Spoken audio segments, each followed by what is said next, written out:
Jatu is just 15 years old and is already experiencing emotions and turmoil beyond her young age.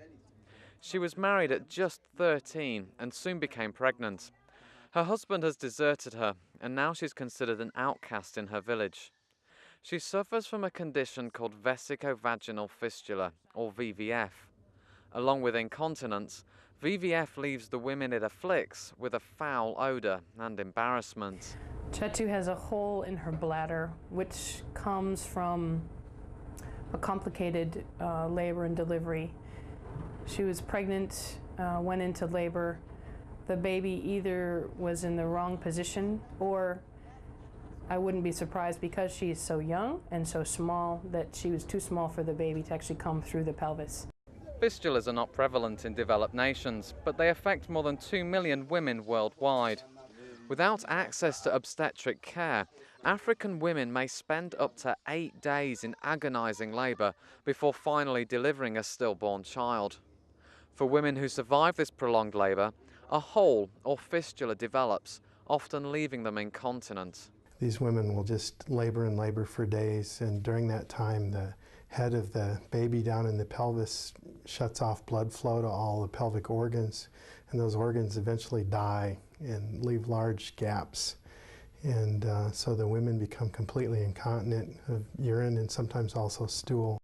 About 50,000 to 100,000 new cases occur each year due to a lack of obstetric care.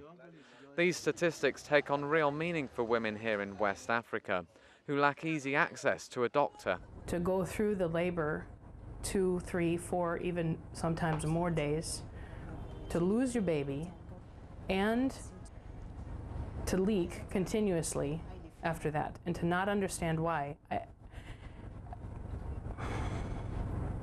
I don't know how you couldn't fathom that they would feel desperate and ashamed and outcast.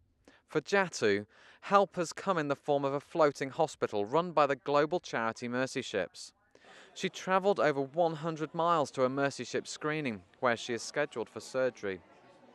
Mercy Ships is using hospital ships to provide fistula operations in West Africa. For the hundreds of women who undergo this simple operation, it is life-changing and allows them to once again have children.